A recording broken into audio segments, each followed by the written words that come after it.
Get started. Looks like it's a gentleman's club today, and that could be taken more than one way, but it's got men. We do have some ladies that are online, my understanding, and more committee members may show up before we conclude. I do not know of any bill introduction requests, but does any committee member have a bill introduction request? Seeing none, is there anyone in the audience who has a bill introduction request? Seeing none, we'll get right into our agenda. Today, we will hear from several different entities, several different commissions, and this is always, to me, one of the kind of fun things, if you will, to learn and hear from the various organizations. We will start our committee with a presentation from the Kansas Grain Sorghum Commission, and Mr. Brant Peterson, Chairman of District 3. Is he here? Okay. Welcome to the committee, sir. We'll look forward to hearing from you. And what we will do is wait until the end of your presentation, see if there are any questions for you. And if you want to make certain, is the mic turned on? Does it have a light on it? How about now? It's much better. Thank you, sir. All right. Good morning, Mr. Chairman, committee members. Thank you so much for having this opportunity to share with you and the other commodity groups this past year's results. My name is Brant Peterson. I live in Johnson, Kansas, and that's the county seat of Stanton County, Kansas. And I grow corn, sorghum, wheat, and both irrigated and dryland acres. I'm joined here today with Kansas Sorghum Producers Association Chairman Kent Winter. We also have Kansas Sorghum staff Adam York and Maddie Meyer, as well as Sarah Sexton Bowser with the Center for Sorghum Improvement, CSIP. I'm going to make a fairly safe assumption that I get to travel the furthest award today. It's about 430 miles. Came up last night. Johnson, Kansas is about 20 miles from the Colorado border and 40 from Oklahoma. So all the way down there. And many of you probably haven't had the opportunity to experience the wonders of Stanton County weather docuseries, primarily to lack of funding and interest. I'll do my best to give you my thoughts. Prior to May 13th, for the previous 36 months, we had not had 15 inches of cumulative rain. 15 inches, 36 months. It was the worst that I personally had ever seen it. And there was ground blowing. There was several things happening just because several years of no production and you cannot maintain a ground cover. So with that, so the discussions we were having in sorghum prior to February was, well, the planted acres are going to be down in 2023 for sorghum. And I told the staff, I said, don't worry about that. There's no wheat from southwest Kansas to Lubbock, Texas to speak of. Those acres are going to get planted to something. And sure enough, when it did rain, a lot of the acres got planted to sorghum, and we held steady with our acres. On the evening of May 13th, it showered.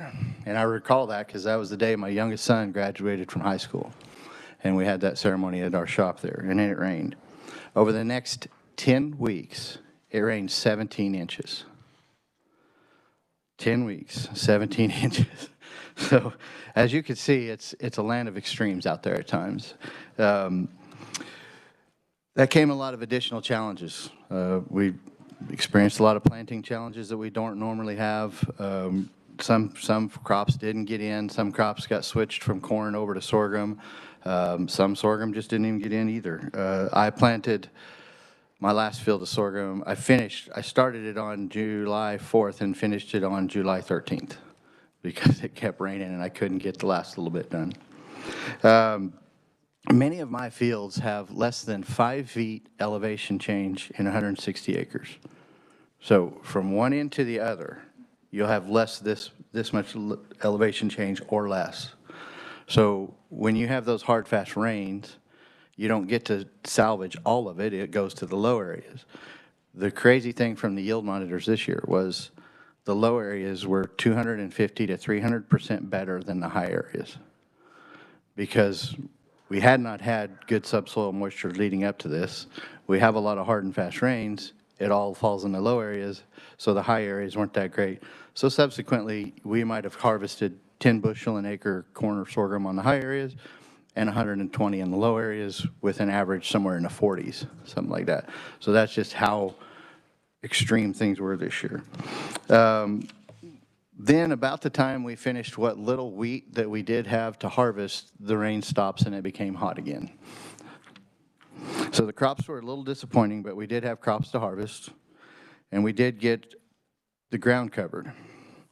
And, you know, one thing about leading up to this year was I really felt pretty bad for the wheat commission guys, because we didn't have any wheat to help them with their commission checkoff dollars. But I will say that right now the wheat has looked the best I've seen it in the last 10 years out there. So really expect some good things from the wheat commission here next year, okay? I'm honored to have on behalf of me with the Kansas Grain Sorghum Commission to share our annual report. I'm in my third year on the commission. My first year was the COVID year, so I don't know if that really counts because I didn't get to meet everybody very well. But as many of you know, and this is my first year as chairman. I was elected chairman in July. They did not tell me that this was one of the responsibilities of the chairman, so that nevertheless, I'm glad to be here. As many of you know, the Kansas Grain Sorghum Commission is responsible for education, market development, promotion, research and development, for efforts for the betterment of Kansas sorghum producers. I personally take a great amount of responsibility in the management of the commission funds. I like to ask myself, will this project bring back 10 times the cost back to Kansas sorghum farmers? If we can't answer that question with confidence, we need to send it back to the drawing board or to the cutting room floor. I want to be able to have, if at any time a constituent is going to ask me why we went forward with the project, I want to have 3 answers for them that are affirmative of why we went forward with it, why we felt it was a good project. One of my favorite things about working with the Grain Sorghum Commission is the atmosphere. We are Team Sorghum, meaning everyone from the state, national staff, and boards utilize open dialogue, unilateral support for the betterment of all sorghum kind. At Kansas Grain Sorghum Commission, our funds are passed down from the United Sorghum Checkoff Program based upon the guidelines laid out by federal statute. The Kansas Grain Sorghum Commission has continually received a maximum cash back of 25% of the checkoff dollars collected in Kansas sorghum production. We greatly appreciate the continued support and encouragement from the CEO, Tim Lust, and Executive Director, Norma Ritz Johnson, and the rest of the USCP staff and board. The third leg of our sorghum stool is the Collaborative Sorghum Investment Program, CSIP, a partnership with KSU KDA. CSIP is collaboratively funded by Kansas Grain Sorghum Commission and the U.S. Sorghum Checkoff Program. Sarah Sexton-Bowser heads up the Center for Sorghum Improvement by working to best leverage matching funds with deserving projects, monitoring progress and obstacles, and finally translating all those requests and results into bite-sized segments that the commission board can digest. The board, the staff, and the affiliates are continually working to do the best we can, and it is my belief that we are strong as ever, eager to meet the challenges that lie ahead. And it's often said, it truly takes a village. Well, I couldn't agree more, and also this village does work extremely well together. The Kansas sorghum crop for 2023 was 3.3 million acres. That was steady from the prior year. And this year, the harvested acres were up 13% to 3.3 million acres. And the average yield was 56 bushels an acre. One of the numbers that I have here is the value of Kansas sorghum in exports for the country was $1.1 billion. So I'm pretty proud that Kansas is the #1 sorghum producing state in the nation by almost double. And anytime you get a chance to express that to the Texans, please do. The Kansas Sorghum Commission investments for 2023, here's four of the many. We have optimization of in vitro regeneration to create sustainable sorghum weed management and controlling traits, led by Jugelum and Trick. The Felderhoff Lab developed a sorghum sugarcane aphid tolerance marker, which can be found in over 60% of new U.S. sorghum hybrids that will be in production this year. Research conducted by SHE develops markets for waxy sorghum with high pasting viscosity. Sorghum on sorghum-based feeds for shrimp and tilapia in comparison to other feedstuffs, which have led sorghum to be adopted in ingredients in feeds for larger agriculture studies, such as in Norway. I personally have grown food-grade sorghum on my operation since 2017. Some of my early crops went into popped sorghum, like the samples that we gave for you here today. And in 2019, a new opportunity came up after the sorghum on our farm in Stanton County tested low in cadmium. Cadmium's a natural material. It's a soft metal that has a lot of anti-corrosive properties. The levels of sorghum tested were low enough to meet the export standards to the European Union. I asked them, okay, what's that mean? They said, well, nothing yet. And I said, okay. So then a company approached a New Life Market out of Scott City, who is the company that popped the sorghum and packaged it for us, about getting a milled product of sorghum to make a toddler puff, but it had to test low in cadmium. Great, we have that. Since then, I've produced food-grade sorghum for that end user and been able to average about $1 a bushel premium for those bushels. We just need to grow that market demand for more specialty products that are available for Kansans. Kansas also remains the second largest pet food producing state. Missouri, or as I call it, Missouri, is the number one. As the pet food industry continues to grow, consumers continue to demand more from their ingredients in their pet food. They're seeking ingredients to provide healthy benefits that align with their values and ethics and are sustainable. Sorghum provides all of these for their consumer. Kansas and its sorghum farmers provide the pet food industry a prime place to expand production to meet the pet food's consumer needs. This committee, you all, are fully aware that Kansas is an ag state. That is something I am personally proud of as a producer and as a larger part of Kansas Grain Sorghum Commission. The 100,000-pound elephant in the room is water and the best way forward. I'm very concerned about the future of my community. With oil and gas revenues declining, irrigated land transitioning to dry land tax base, and less people needed to work and care for the land, it's critical for our western Kansas rural communities. What does the future hold for the western part of the state? In any answer to that question, I believe that sorghum is a critical component to that solution. Kansas has several large livestock operations that require lots of fiber and protein to operate. Sorghum's lower water requirements for production make it a staple part of the future of confined feeding operations and milking operations. One fun fact is California pays a 12% premium for ethanol produced purely from sorghum because of its lower water utilization, its lower nitrogen utilization, and its lower carbon footprint. In short, sorghum is the sustainable crop for today and all of the tomorrows. Thank you for this opportunity to present my passion for sorghum and Kansas sorghum. And when appropriate, I'm happy to answer any questions that I can, and any questions that I'm not, I will defer to somebody behind me. Thank you for your presentation. Committee, do you have questions? Or Senator Ware? Apologize. Senator Ware. Thank you, Mr. Chair.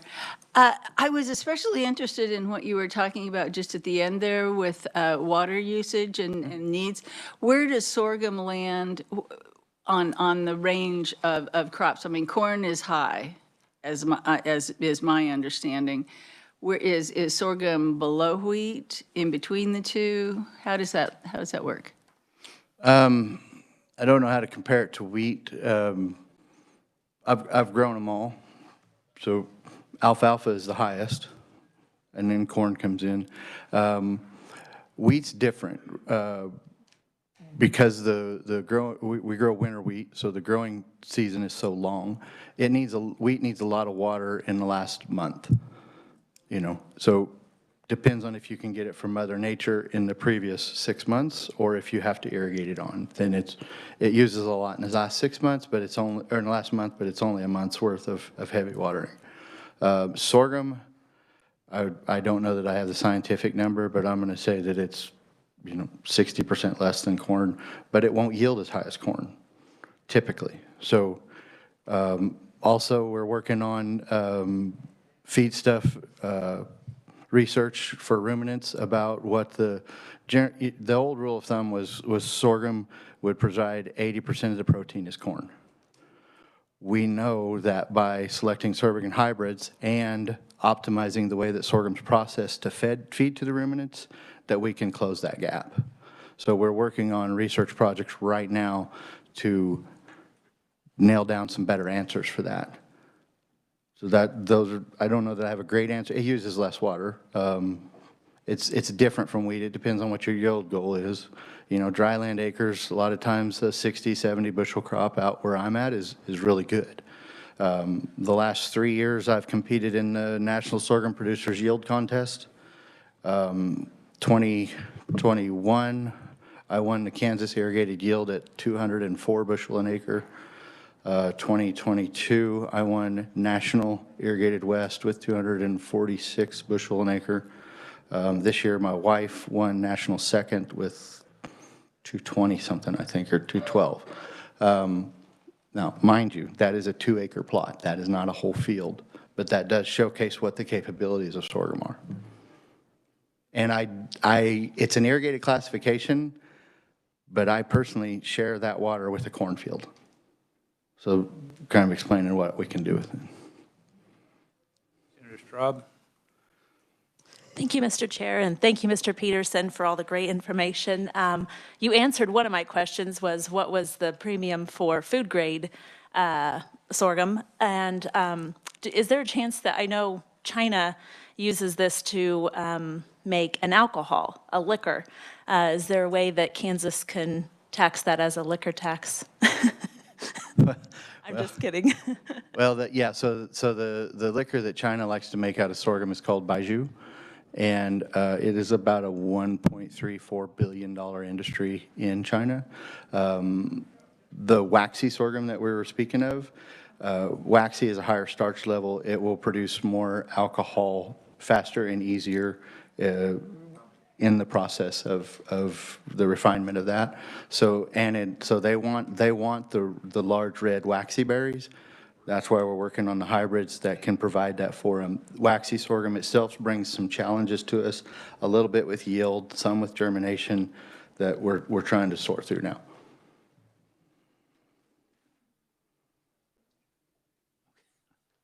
Senator Fragg, you can put your hand just a little higher so the chair can understand. Okay. That's high enough. I've got you. He acts like he's nervous at an auction. You know? Yeah.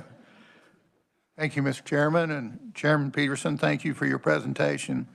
I'm just wondering on the water table, do you monitor that on your place? And you talked about the water, you know, you didn't have for 36 months, and then we had the big, what was your water table doing through that period of time? The water table is declining during that time because a lot of the users were pulling on it year round.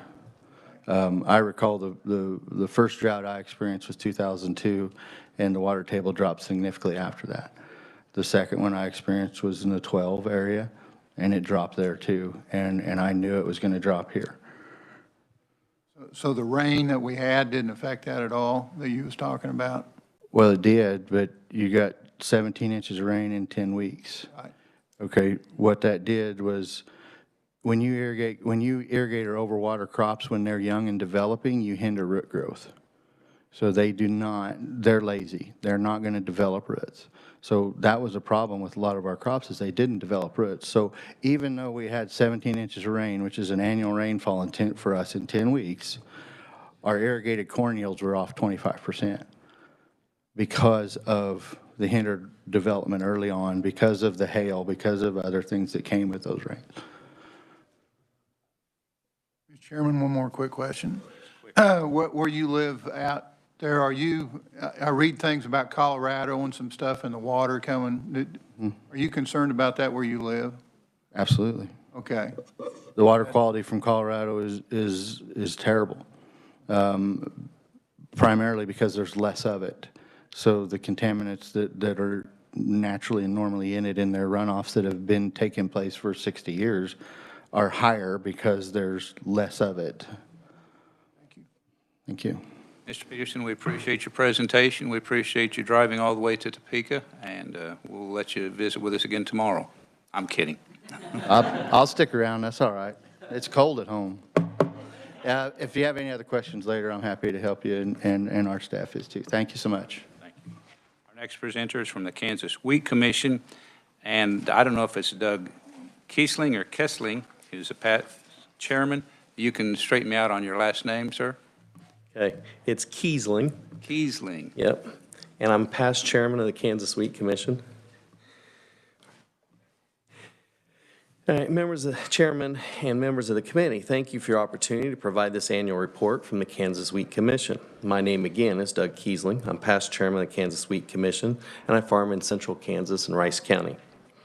I too have been going through the drought, which you heard about, and some of our numbers that I explain will reflect that. Kansas Wheat Commission was established by Kansas Legislature in 1957 to represent the state's wheat producers in areas of research, domestic and international marketing, education, and communication. It's funded by the Wheat Assessment, which collects 2 cents per bushel on wheat at the first point of sale. The Kansas farmers who grow wheat are stakeholders, and our 9-member commission represents these farmers, and I am one of them. In addition to copies of the testimony, we have presented you with a copy of our 23 annual report and our 23 annual audit. Now, wheat production in 23 is estimated at 201.25 million bushels, which is the lowest since 1966, down 17.5% from the previous year's crop, down 45% from the year before, due to devastating drought conditions, which have plagued the last several growing seasons. The area for grain is at 5.75 million harvested acres, which was down slightly from the previous year due to abandonment of 29% statewide. My abandonment in my farm in Rice County was 70% of the planted acres, which is the highest since 1951. Planted acres are up to 8.1 million acres, and yield was at 35 bushels per acre, which is 7 bushels below the 10-year average. But it is rising. While input costs have remained at record high levels, price per bushel has now dipped back to average levels, seen before the highs of 21 and 22. This year's crop is looking better than the past 4 or 5 years.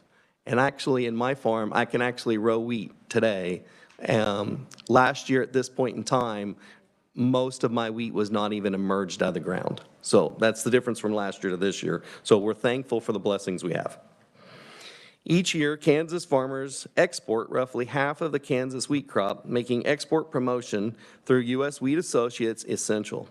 U.S. Wheat Associates is an organization of 17 state commissions that leverage farmer and federal foreign market development dollars to promote wheat exports. Overall, wheat exports are down 4% this marketing year, which is from June 1 to May 31st. Hard red winter wheat exports are down 32% from last year at 188 million bushels. The top customers include number 1, Mexico, number 2, Japan, and number 3, Nigeria. These continue to be steady buyers of hard red winter wheat and have for many years. Because of the importance of export, trade issues have been on the forefront of our efforts over the past year. We believe it's in the best interest of wheat farmers to renegotiate trade agreements and maintain relationships with our international customers. Kansans serve in many roles in trade policy leadership positions with U.S. Wheat and the National Association of Wheat Growers. I personally do things with food aid on my personal level also, so we work in many different roles. All of the efforts to improve the productivity and profitability of Kansas wheat farmers continue to center around research. Kansas Wheat Innovation Center, paid for by farmers through the Wheat Assessment, is designed from the ground up to be the nation's home for wheat-based collaboration and innovation, including conducting cutting-edge research in wheat variety development. These are just a few examples of how the Kansas Wheat Commission is working on behalf of farmers to spur innovation and make a positive difference to our industry. If you haven't had a chance to visit the Kansas Wheat Innovation Center, we invite you to visit it. It's right across from the football stadium there in Manhattan. This concludes my report. Thanks again for your support and this opportunity to share with you the efforts and the leadership of our future as we continue to work together. I'd be glad to answer any questions. Committee questions of Mr. Kiesling. Well, it looks like you're getting off fairly easy, sir. The previous conferee had all the questions. Thanks Didn't have again to the all of you. answers, of course, but Yeah, I will stick around. all right.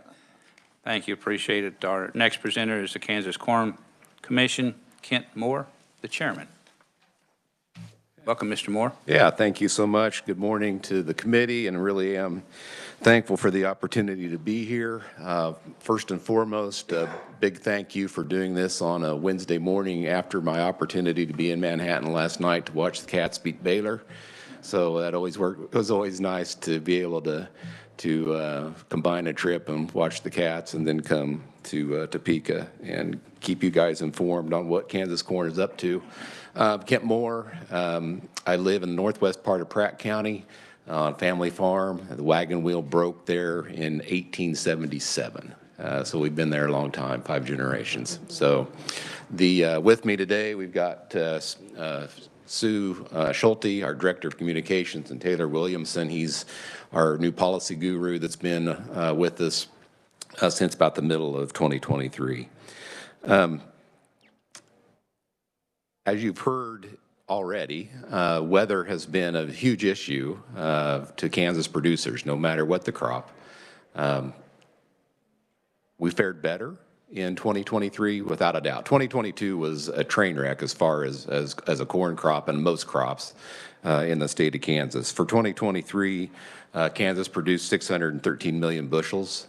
That's up 20-ish% from what we were able to achieve in 2022, primarily because most of the state at least received some moisture last year. And now along with that moisture opportunity comes the risk for severe storms. And quite frankly, whether or not you grow, if you grew sorghum, corn, or anything else in the western part of the state, we had a tremendous number of severe hail events in 2023. We did. My day was July 16th, was the day that production took a pretty big hit on my farm, just from hail, one storm.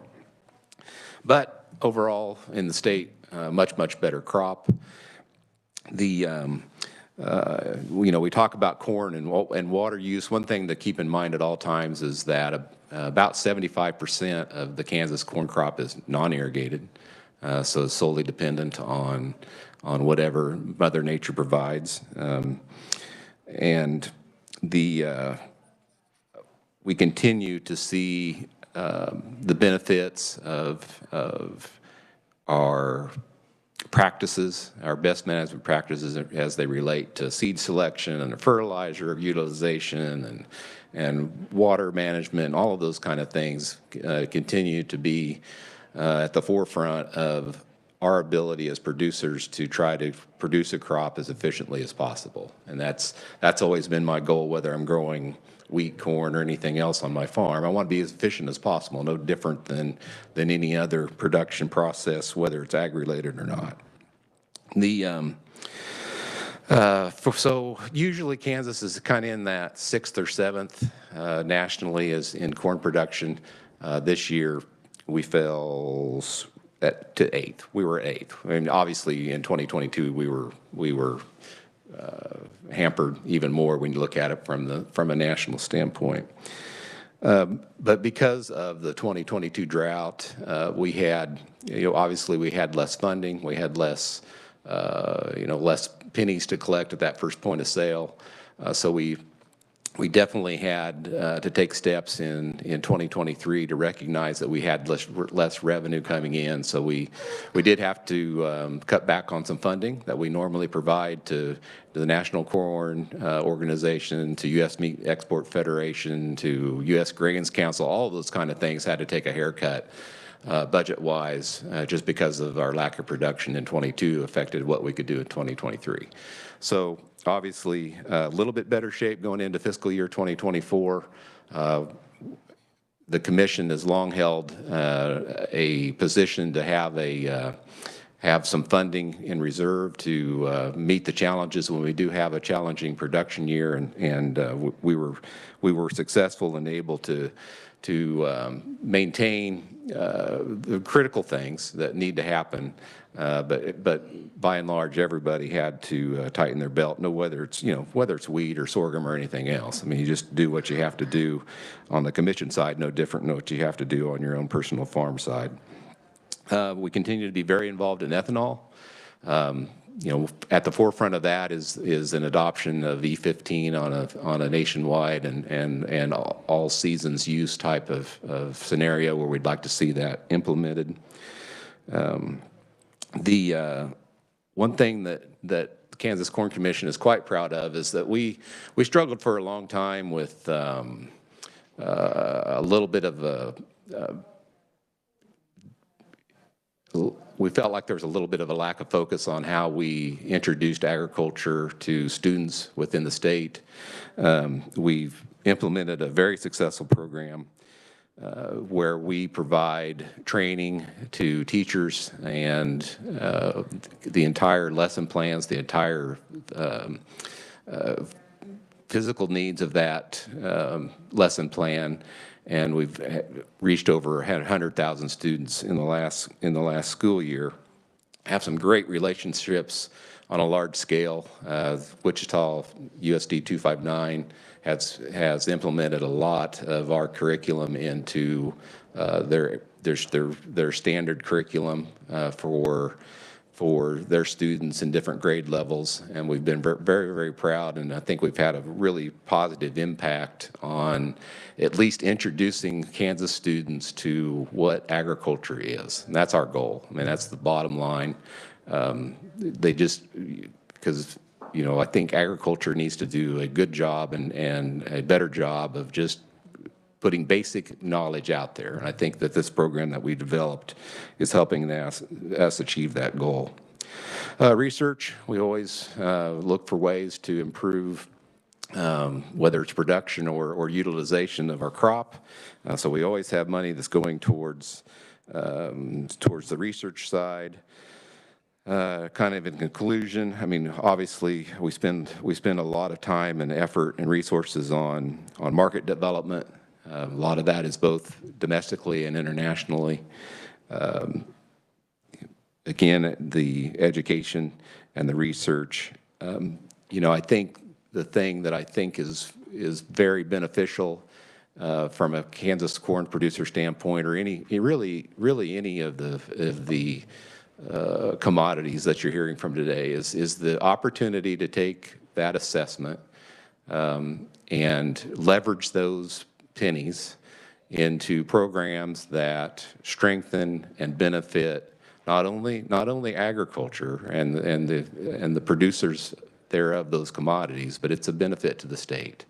And I just been very proud of Kansas corn through the years, and I think that we've tried to be good stewards and have been good stewards of the confidence that producers put into us to utilize those assessment funds as wisely as possible.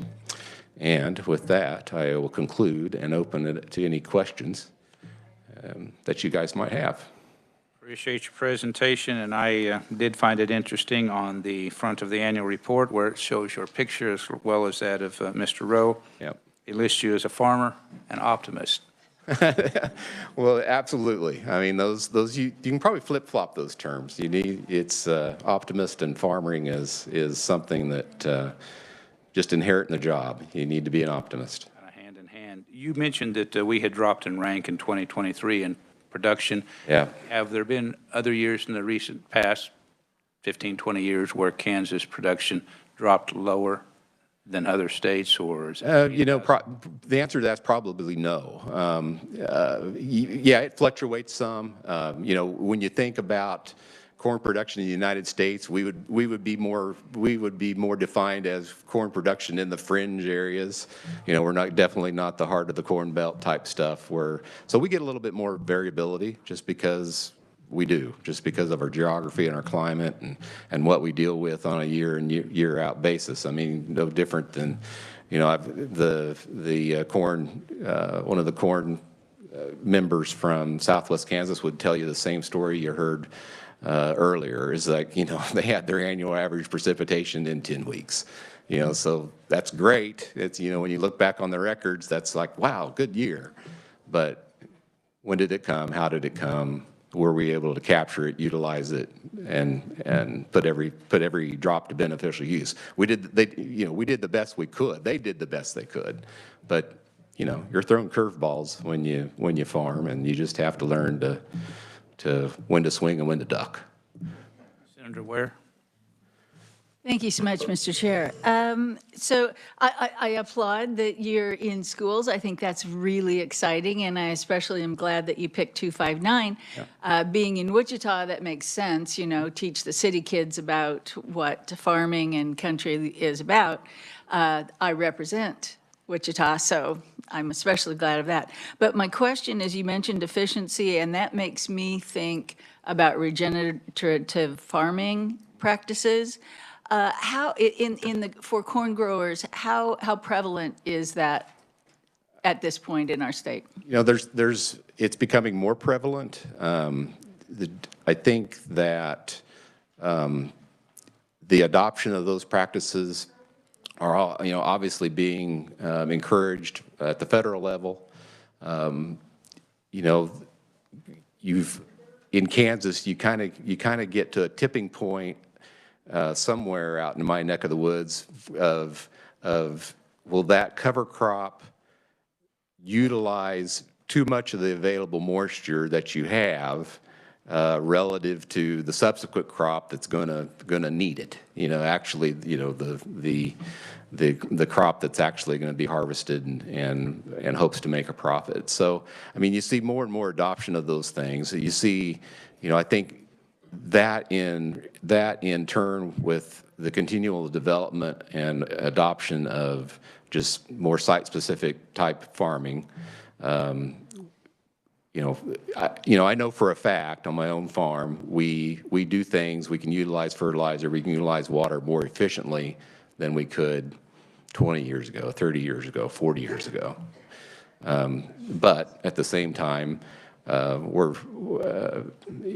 perfection is hard to achieve just because you can think things are rolling along pretty good, and then here comes a hailstorm on July 16th. So you never know. But I think that those types of practices are getting a lot of scrutiny from Kansas producers of seeing how that can fit for them. That's great news. Thanks. All right, we've got 3 questions coming up. We've got Senator Straub, followed by Senator Fagg, followed by Senator Reichman. Senator Straub. Thank you, Mr. Chair, and thank you, Kent, for all of the information. I don't think it says how much of corn in Kansas is exported, because I've always heard that, especially in western Kansas, that most corn is used within a very short radius of where it's grown. Yeah, and that's true. In Kansas, we are typically going to consume what we grow. You heard sorghum. There's probably a little more export opportunity to that from their side of things, just because they never know exactly what China demand's going to be or not be. From a standpoint of Kansas corn, yeah, most of it is going to get consumed in the state of Kansas, and it's either, and in what way? Well, it could run through an ethanol plant and then be exported as ethanol. We've no different than sorghum. We've trying to take advantage to our proximity to California, and I mentioned our support of the U.S. Meat Export Federation. We fully understand that the primary consumer of corn in the state of Kansas is the livestock industry, and it has been and it will be, and. So yeah, when you talk about the export of corn itself, not much. When you talk about the higher up the ladder of value, whether it's ethanol or whether it's beef, that's where you start talking about dollars. Senator Fagg. Thank you, Mr. Chairman, and thank you, Chairman Moore, for your presentation. When I look at your revenue and expenses, I see on the revenue side there's a California E85 station grant. Right. It's about a little over 16% of your revenue. Yeah. Where that comes from? Yeah, we teamed up with Missouri and Nebraska, So we pooled our funds, and those funds, and basically Kansas Corn is administering the disbursement of those funds that have gone to California to try to develop the infrastructure for them to more efficiently utilize E15. So those 3 states pooled some money. Those dollars run through Kansas Corn that gets sent to California to try to assist their fuel retailers with the infrastructure needs that they have to take to be in a better position to sell ethanol blended fuels. Senator Reichman.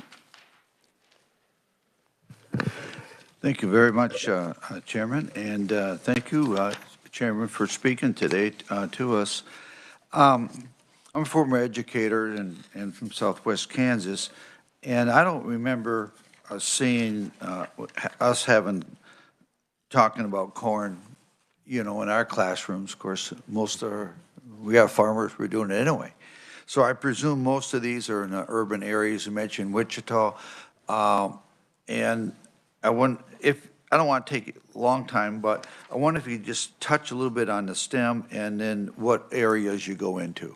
Yeah, I know, like in an elementary type lesson plan, we provide that teacher and those students with a kernel of corn, and they grow a kernel of corn. They learn about the growing process of corn, how a farmer does such things. Now, when you work your way up through the educational system, when you get to more of the high school level, we provide that science teacher with the lesson plan and the curriculum and the supplies to do it. They'll actually produce ethanol in the lab. And you're correct that we, for instance, have a really good relationship with 259 in Wichita, but we absolutely positively have not tried to only target urban areas. I mean, we always scratch our head a little bit with the lack of understanding of the agricultural process and the uses thereof and all of those things, even in our local schools. So when you look at the map of where, you know, the students that we impact, yeah, there's some really big circles around some urban areas. Well, part of that's because there's a lot of kids there, but there are others. I mean, when you know Pratt, Kansas, we have a science teacher there that utilizes these lesson plans extensively, and so it's not limited just to the urban population. We don't want it to be, shouldn't be. Yeah. Chairman Moore, appreciate your presentation today. Yeah, thank you. Appreciate it. And our next committee, our next presentation is from the Kansas Soybean Commission Chairman. And I apologize, I'm not going to stumble all over your name. I'm going to ask you to pronounce your last name for us, please. I can pronounce the first name, that's easy. Good one, too. Oldie. Olden. Oldie. Oldie but goodie? Oldie. Oldie. Yeah. You don't look like an oldie, but welcome to the committee, Mr. Chairman. All right. Well, thank you. Thank you, Chairman Peck, members of the Senate Ag Committee. It's a privilege to give you a report today. I am Ron Oldie. I am chairman of the Kansas Soybean Commission. I live in Palmer, Kansas, Washington County. Last year I reported Palmer is the size of about 200, counting cats and dogs. This year I'm happy to report we're at 202. The expansion didn't come from cats and dogs. So I represent District 4, and I've been pretty heavily involved in the commission for a number of years. The Kansas Soybean Board has 7 elected farmers and also 2 at-large positions. We represent all geographical areas of the state, and our elected process is handled through the Kansas Department of Agriculture. which, which with their rules and regs, it keeps you on your toes. Also, you know, we're all farmer-led. You know, research, promotion, market developments. Also, being farmers, they participate into the checkoff. And how that is determined is it's half of 1% of the price of beans. And I know that probably sounds a little bit confusing, so I'm going to just kind of give you a quick example. And let's just say beans are at $10. So half of 1% is 5 cents.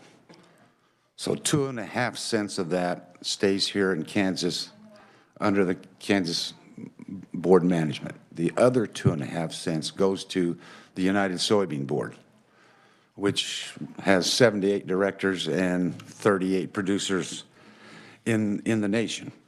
In our fiscal year, in our fiscal year of 2023, 22 and 23. Now this starts from July of 22 and ends in June of 23. Our collections were, I'm going to round them, 4.7 million. We spent over 7.9, and so we had to dip into our reserves to cover some of our commitments of our new proposals. And one of the exciting decisions that we made and a commitment to the Kansas State Ag Innovation Center. And it's felt that it was needed. We needed to get the university updated on facilities. And so in May, we attended the groundbreaking ceremony at the North Agronomy Farm. And you can review those breakdowns and expenditures that are enclosed. The amount that we invest each fiscal year depends upon the strength, depends upon our price and the number of bushels that we produce. In 23, our average price was $14.16, down over $1 from the record of 22. The price peaked at $15.60 in early July and hit a low of $15.12 in October. And currently it's probably at least another $1 down from then. So it kind of shows you what our prices have done. Kansas has, like the others that you all have heard, we've had some pretty tough conditions, growing conditions this year with lack of moisture and temperature. The heat really took its toll. And our growing season for 23, we totaled 104 million bushels on 4.03 million acres, which is down significantly. Those numbers now put us like at 13th in total production. And this year, the state said we had a record, an average of about 26 bushel. As a commission, we try to, look at ways to increase the profitability of the soybean farmers. And one of the things that we really strive at is progress powered by Kansas producers. And that really says a lot about what our commission is really all about. And, through some of the fundings that we've had, we're market development, new use development, research, education, and outreach efforts. And, we try to leverage our resources to meet all those accomplishments. Now, here are some of our highlights. Production research is on the top of mind for producers, and our checkoff, I feel, reflects that. We have a wide range of projects, climate resiliency, yield preservation, planting dates, soil health, fertilizer optimization. Once the crop is harvested, it's got to have a use for it. And this is one thing where I'm really excited about, and I think the bean industry is really going to be kind of a leader, is in the renewable fuel hub. And Bartlett now has a new crush plant that's going up, should be coming online here in a few months in Montgomery County. Also have a terminal location there in Great Bend where they're going to use a short rail to supply this facility down in Cherryville, which is, next to the plant. And so we're pretty excited about that. Also, a new crush facility, Assure Sustainable Fuels. It's a Calgary-based facility company, and they're going to construct sustainable aviation fuel in Cherryville, and that is also close to that crush location, and so we feel that could have some real impact here for the use of beans and bean oil. Also, it was been announced that in northwest Kansas, Goodland, where Schooler they had a processing plant out there. Now they're going to revitalize it. They're also going to start off with processing canola, but they also want to bring in soybeans. And so we feel that's another bright area where we could expand our bean production out into the northwest. So we've got some pretty exciting times, we feel, coming in the bean industry. Each year, we have professionals come in, and especially this year was really no different. And we had some Hainan Province delegates from China that came in late February. And then shortly after that, we had 4 other delegates from the Shinan Feed Technology. And so we've got a lot of established contacts to help promote and export our product, bean meal. I can't cover every single checkoff success that we've had, but we've had many, and the future's bright. I mean, with the technology and opportunities that we currently have out there. And so now our administrative budget includes the cost of collections, audits, elections, other commission expenses. We use an outside accrediting firm to do our audits every single year.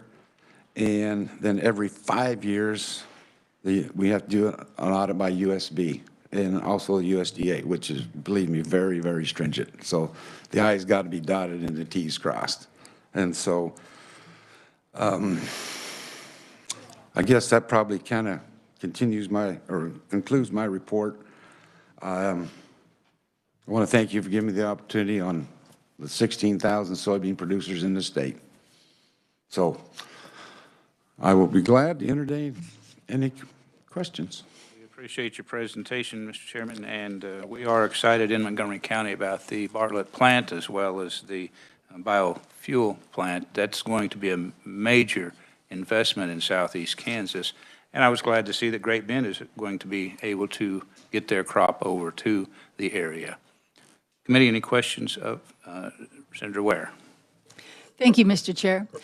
So continuing my questions through the various grains, what percentage would you say with soybeans overall are irrigated?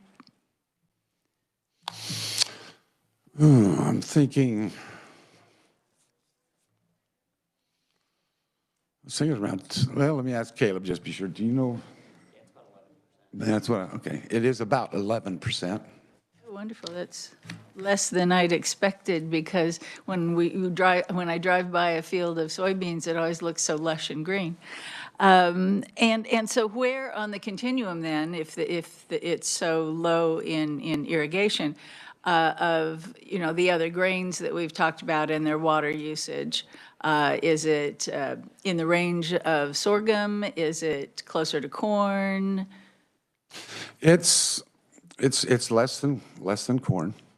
Yeah, it's probably pretty comparable to sorghum. I mean, I've even seen some studies where it's a little bit less, but there's so many variables in that. With varieties and maturities, there's so many, but it's probably pretty similar to that. Chairman Oldie, again, we do appreciate you appearing before the committee with your presentation. And So we will conclude our committee. Committee, we haven't had an opportunity to actually have most of us together previously. I would point you toward the committee rules, those of you who were not here on the very first committee meeting, particularly Rule Number 9. Familiarize yourself with the rules, if you would. And Rule Number 9 is different in this committee than any other committee. I will just leave it at that. It will always be my intention to try to conclude the committee meeting by 9:25. And so that way you would know when it comes to questioning and what the intent of the chair is, so that we can vacate the room for another committee coming in. With that, I have nothing further. We are adjourned.